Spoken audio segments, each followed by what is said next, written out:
Hello दोस्तों, मैं अजीत कुमार अपने स्टडी चैनल में आप लोगों का स्वागत करता हूं। दोस्तों, एक बार फिर से मैं आप लोगों के लिए सामान्य हिंदी पेपर के संपूर्ण तैयारी क्लास 2022 भाग लेकर आया हूं। भाग 5 लेकर आया हूं, जो सीजीपीएससी परीक्षा एंड अदर कॉम्पिटिटिव एग्जाम के लिए काफ़ी महत्वपूर्ण है। दोस्तों, यदि आप लोग सीजीपीएससी, सीजीव्यापम, सीजीटेट या फिर अन्य किसी भी प्रतियोगिता परीक्षा की तैयारी कर रहे हैं तो हमारे चैनल को सब्सक्राइब जरूर कर लीजिए और बेल आइकन को ऑल पर सेट कर लीजिए ताकि नया वीडियो का अपडेट आपको मिलता रहे। दोस्तों, मैंने बहुत से प्रैक्टिस क्लासेस करा दिए हैं और इसके लिए अलग से प्लेलिस्ट भी बना दिए हैं। यदि नहीं देखें तो जाकर प्लेलिस्ट में देख सकते हैं। चलिए आगे बढ़ते हैं, देखते हैं इंपॉर्टेंट प्रश्न। हिंदी भाग से है दोस्तों। पहला प्रश्न देखते हैं। फर्स्ट प्रश्न है, वंदे मातरम के रचयिता कौन है? तो ऑप्शन दिया हुआ है, इसका करेक्ट आंसर बताना है। इसका सही आंसर होगा ऑप्शन नंबर ए जो है करेक्ट होगा। बंकिम चंद्र चटर्जी ने वंदे मातरम की रचना की थी, इसे भी याद रखेंगे। नेक्स्ट प्रश्न देखते हैं। पंचतंत्र के लेखक कौन है? तो ऑप्शन दिया हुआ है, हमें करेक्ट आंसर को पहचानना है। तो इसका सही आंसर होगा ऑप्शन नंबर सी जो है करेक्ट होगा। विष्णु शर्मा जी ने पंचतंत्र नामक नाटक की रचना की है, इसे भी याद रखेंगे। नेक्स्ट प्रश्न है, जूही की कली किसकी रचना है? तो ऑप्शन दिया हुआ है, इसका सही आंसर बताना है। तो इसका करेक्ट आंसर होगा ऑप्शन नंबर सी जो है करेक्ट होगा। निराला जी ने जूही की कली नामक रचना की है, इसे भी याद रखेंगे। नेक्स्ट प्रश्न है, क्या भूलूं क्या याद करूं किसकी आत्मकथा है? तो ऑप्शन दिया हुआ है, इसका करेक्ट आंसर बताना है। इसका सही आंसर होगा दोस्तों ऑप्शन नंबर सी जो है करेक्ट होगा। सी जो है करेक्ट हो जाएगा। हरिवंश राय बच्चन जी ने क्या रचना की थी? तो इनका टाइटल था क्या भूलूं क्या याद करूं नामक आत्मकथा की रचना की थी हरिवंश राय बच्चन जी ने, इसे भी याद रखेंगे। देखते हैं नेक्स्ट प्रश्न। नेक्स्ट प्रश्न है, चित्रलेखा किसकी रचना है?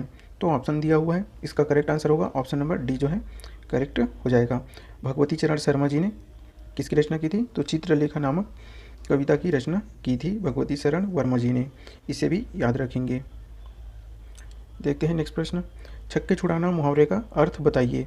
तो ऑप्शन दिया हुआ है, तो इसका सही आंसर होगा ऑप्शन नंबर बी जो है करेक्ट हो जाएगा।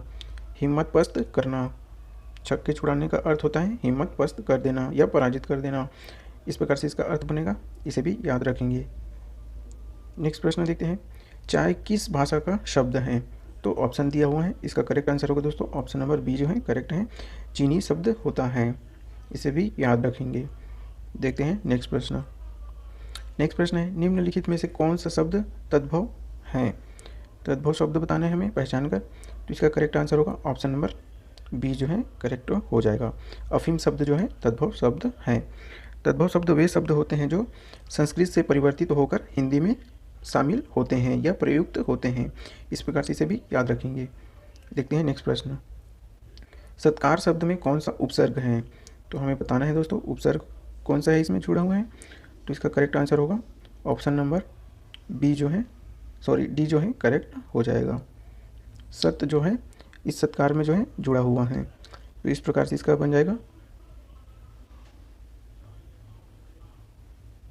सत्य धन कार। सत्य धन कार मिलकर क्या बना है? सत्यकार शब्द बना हुआ है। तो उपसर्ग की परिभाषा क्या कहते हैं दोस्तों? उपसर्ग वे शब्द होते हैं जो अन्य शब्दों के शुरुआत में जुड़कर, प्रारंभ में जुड़कर उसके अर्थ एवं रूप में परिवर्तन कर देते हैं, उपसर्ग कहलाते हैं। इस प्रकार से इसका अर्थ भी बनेगा, इसे भी याद रखेंगे। देखते हैं नेक्स्ट प्रश्न।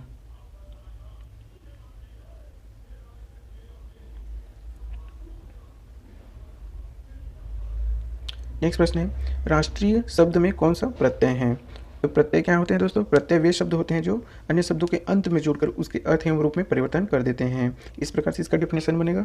तो इसका सही ऑप्शन देखते हैं हम, ऑप्शन दिया हुआ है, तो इसका करेक्ट आंसर होगा ऑप्शन नंबर सी जो है करेक्ट हो जाएगा। राष्ट्रीय ई शब्द जो है लास्ट में आ रहा है, इसलिए ई जो है इसके अंत में जुड़ा हुआ है ई शब्द, तो राष्ट्रीय में ये जुड़ा हुआ है, यही उसका करेक्ट आंसर होगा, इसे भी याद रखेंगे। देखते हैं नेक्स्ट प्रश्न। निम्न में से कौन सा संधि विच्छेद सही नहीं है? तो हमें गलत ऑप्शन को हमें पहचानना है।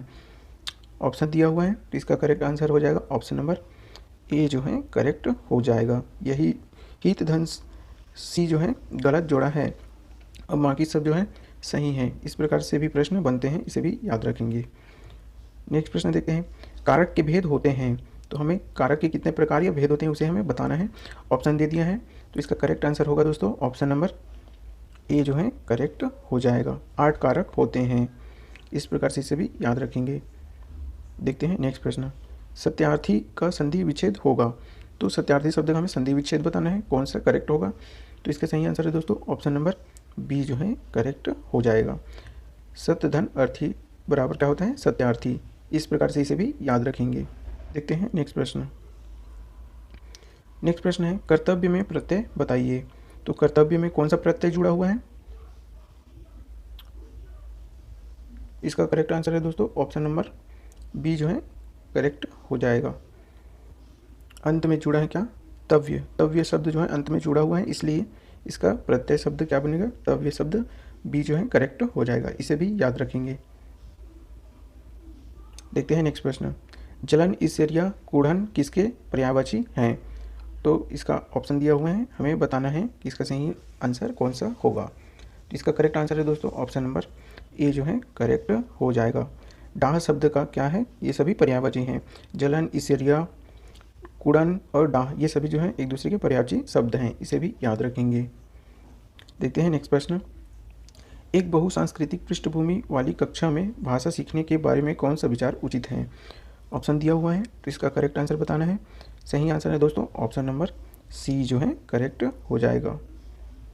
भाषा परिवेश का निर्माण किया जाए ताकि भाषा अर्जन की सहज स्थिति बन सके, यानी सरलता से समझ सकें।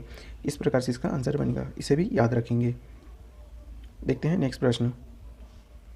नेक्स्ट प्रश्न है सुलीन विकार ऑटिस्टिक डिसऑर्डर में बच्चा क्या करता है। तो ऑप्शन दिया हुआ है, इसका करेक्ट आंसर हमें बताना है। तो इसका सही आंसर है दोस्तों ऑप्शन नंबर बी जो है करेक्ट हो जाएगा। सामाजिक अंतः क्रिया और संप्रेषण की कठिनाई का अनुभव करने लगता है बालक। इस प्रकार की समस्या में सामाजिक अंतः क्रिया और संप्रेषण की कठिनाई अनुभव करता है बच्चा, यही आंसर करेक्ट होगा। देखते हैं नेक्स्ट प्रश्न।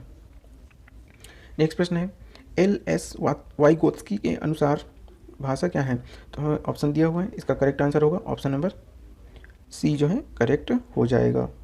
भाषा एवं चिंतन एक दूसरे से स्वतंत्र रूप से विकसित होते हैं, इसे भी याद रखेंगे। देखते हैं नेक्स्ट प्रश्न।